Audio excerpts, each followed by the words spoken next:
Retail সেক্টরের একটা অন্যতম কোম্পানি যার নাম হচ্ছে এভিনিউ সুপারমার্ট লিমিটেড, যাকে আমরা ডিমার্ট বলে চিনি। তো ডিমার্টের হচ্ছে কোয়ার্টার 4-এর রেজাল্ট আউট হয়ে গেছে। কোয়ার্টার 4-এর রেজাল্টের পারফরমেন্স কী টাইপের দিয়েছে ডিমার্ট, সেটাকে নিয়ে আমরা অ্যানালিসিস করব।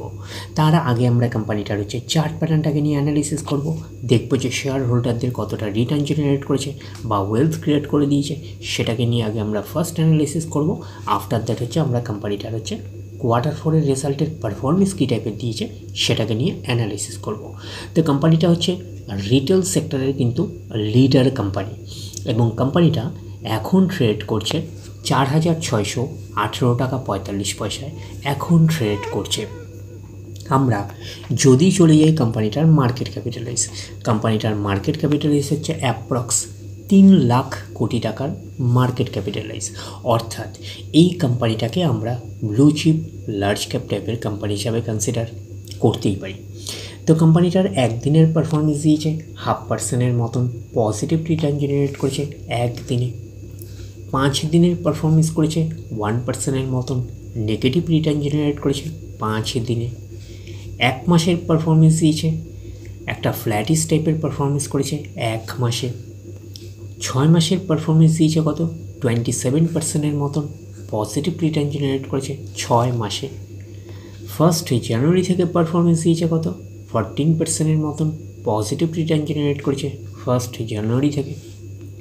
আমরা যদি চলে যাই 1 বছরে, তো 1 বছরে পারফরমেন্স করেছে 28% মতন পজিটিভ রিটার্ন জেনারেট করেছে 1 বছরে।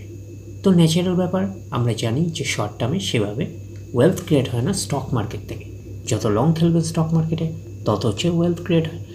বাট এই কোম্পানিটা কিন্তু শর্ট টার্মে আমরা এইটুকুনি বলতে পারি 1 বছরে কিন্তু একটা ওকে টাইপের পারফরমেন্স করেছে, আমরা কিন্তু এইটুকুনি বলতেই পারি।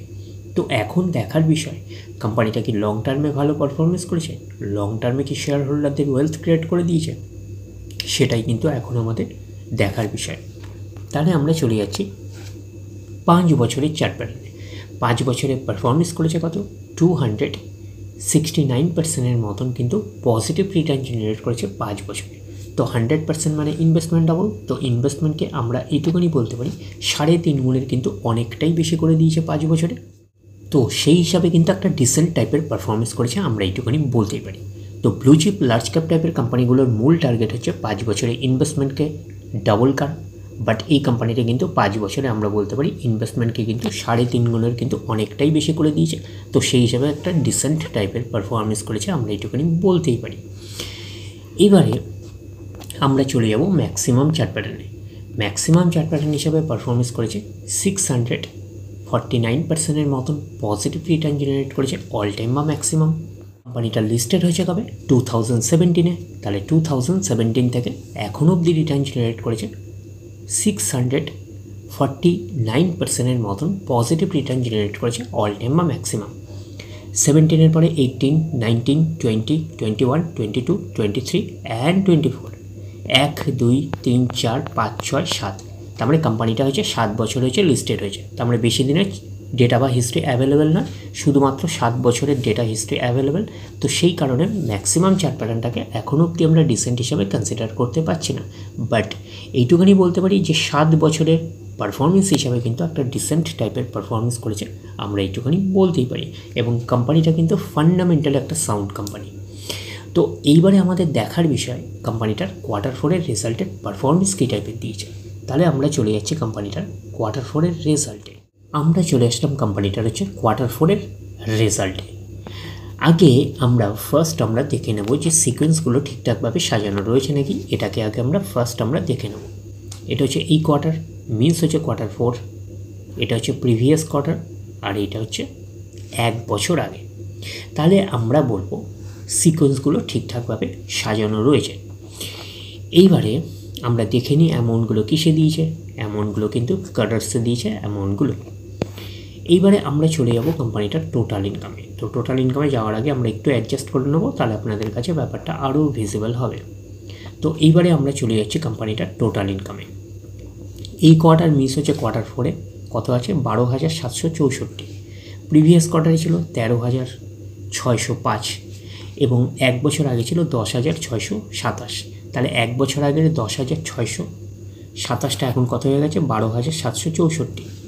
তাহলে আমরা বলবো ইয়ার অন ইয়ার বেসিস কিন্তু জাম্প রয়েছে টোটাল ইনকামে।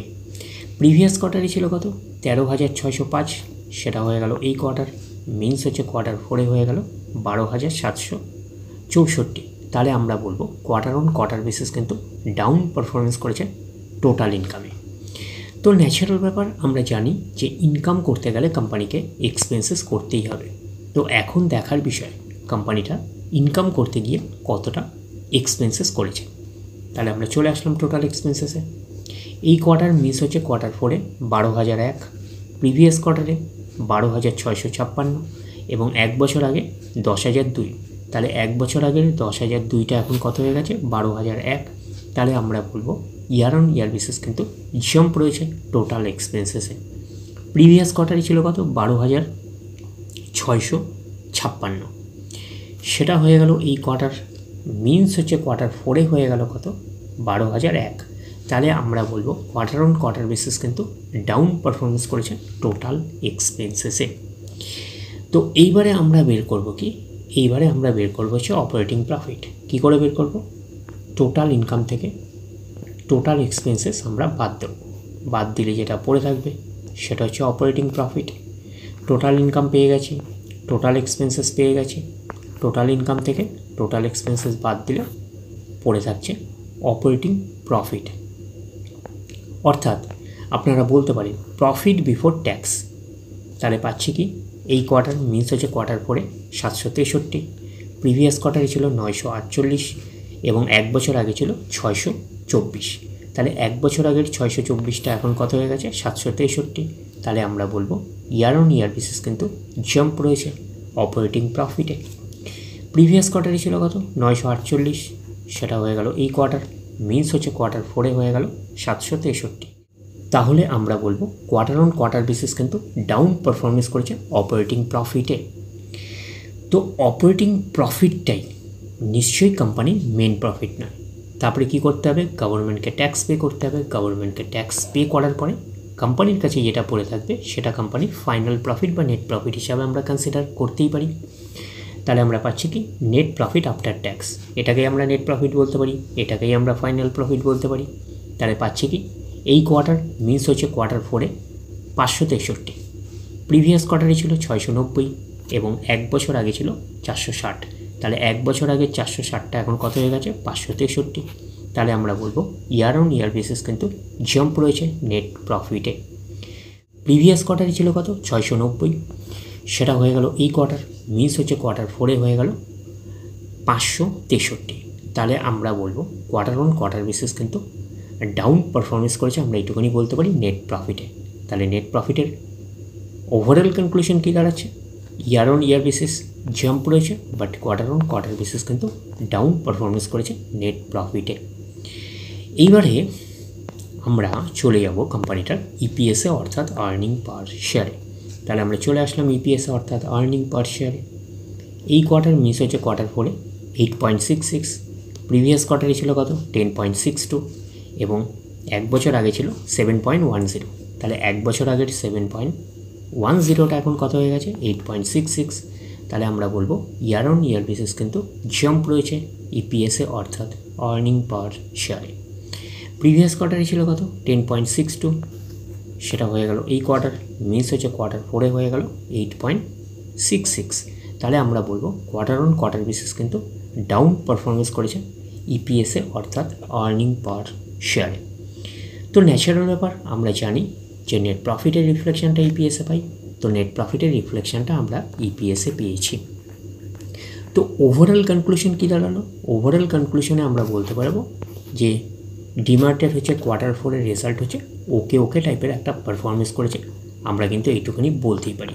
তো আমরা পাচ্ছি কি নেট প্রফিট আমরা পেয়েছি year on year basis jump রয়েছে but quarter on quarter basis কিন্তু ডাউন পারফরমেন্স করেছে। তো ন্যাচারাল ব্যাপার হচ্ছে প্রিভিয়াস কোয়ার্টার হচ্ছে একটা ফেস্টিভ্যাল সিজন ছিল ওই কোয়ার্টারটা, তো সেই কারণে কিন্তু ওই সময় পারফরমেন্স ডিমান্ড ভালো করে। তো তারপরে হচ্ছে জানুয়ারি ফেব্রুয়ারি মার্চ কোয়ার্টার 4-এ সেই হিসাবে বিজনেসটা অনেকটা ডাউন হয়ে যায় তারপরে ফেস্টিভ্যাল সিজনের ফলে। তার ফলে কিন্তু আপনারা দেখতে পাচ্ছেন যে কোয়ার্টার অন কোয়ার্টার বেসিস কিন্তু একটা ডাউন পারফরমেন্স আপনারা দেখতে পাচ্ছেন। তো কোম্পানিটার যদি প্রিভিয়াস ট্র্যাক রেকর্ড যদি আপনারা দেখেন যে Q3 সাথে Q4 যদি কম্পারিজন করেন যে প্রিভিয়াস ইয়ারগুলোতে, দেখতে পাবেন এরকমই হবে। কোয়ার্টার অন কোয়ার্টার বেসিস কিন্তু আপনারা ডাউন পারফরমেন্সেরই দেখতে পাবেন, যেহেতু সেই সময়টা একটা ফেস্টিভ্যাল সিজন থাকে Q3-তে। তাহলে সেই হিসাবে আমরা বলবো যে একটা ওকে টাইপের পারফরমেন্স করেছে ডিমার্ট। তাহলে ওভারঅল ভিউটা আপনাদের কাছে ক্লিয়ার। তাহলে এই অবধি, নেক্সট ভিডিওতে আবার আপনাদের সাথে আমার দেখা হচ্ছে। ধন্যবাদ।